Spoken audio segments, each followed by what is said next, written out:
This project, Automated Verification of Surgical Device Cleanliness, was developed by a multidisciplinary senior design team of computer, electrical, mechanical, and industrial engineers from the Kate Gleason College of Engineering at RIT. We are working with a group of biomedical engineers at RIT to automate the verification of surgical tool cleanliness through automatic luminol application and chemiluminescent detection.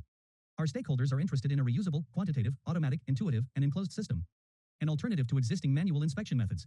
This was done using the chemical properties of luminol, a chemical that emits blue light when it reacts with the iron found in hemoglobin in the presence of hydrogen peroxide. Using a luminol solution of sodium carbonate, sodium bicarbonate, luminol, and 3% hydrogen peroxide, preliminary testing confirmed that this formulation produced consistent light emissions in the presence of simulated blood.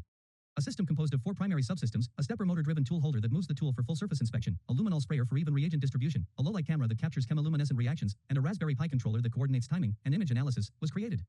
Captured video data is processed using our custom Python-based software. The program automatically calculates the brightness distribution across frames, compares the maximum signal to a baseline threshold, and determines a pass or fail result, indicating whether residual contamination remains. A Raspberry Pi touchscreen display serves as the user interface, allowing operators to start tests, view live video feed from inside of the box, and review pass/fail results. One of our most challenging tasks was the integration of all subsystems into a single enclosed unit. Each subsystem functioned independently, but designing a custom housing and software to accommodate the camera, sprayer, motor, and electronics simultaneously proved more complex than expected. The team made steady progress throughout development, and in the end delivered a fully functional, self-contained prototype.